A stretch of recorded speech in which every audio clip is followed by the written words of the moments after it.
s obzirom na tu specifičnu strukturu ramena, da li kao kod koljena se može razmišljati o tome treba operisati, ne treba operisati? Da li vježbe mogu da nadomjeste operativni zahvat? Kakva je tu situacija? Dosta često se može proći bez operacije. Recimo ako je nestabilnost u pitanju. Tu se puno pita godine. Najveći su problemovi ispod 20 godina. Opet se zanimljivo, tu su žene u prednosti. Recimo, djevojka od 15 godina, ako joj ispadne rame prvi put, šansa da ponovo ispadne je 50%. Muškarac za 27 godina ima tu istu šansu. Muškarci, svi mlađi od 27 godina, ako prvi put ispadne rame i sve što se mlađi, šansa je sve veća. S 15 godina je preko 80% šansi.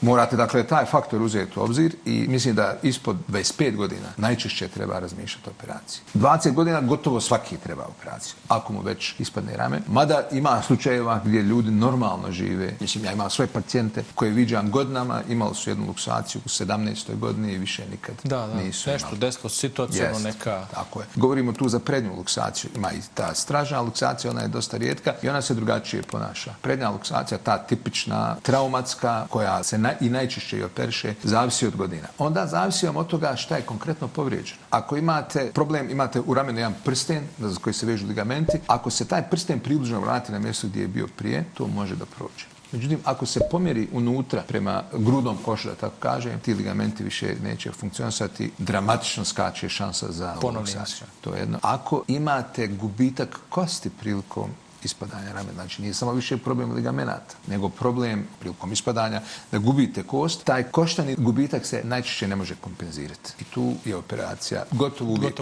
izvjesna. I ima kombinacija povrede ligamenata ispred i iza ramena kod prednje luksacije, tu je onda isto operativni zahvat puno.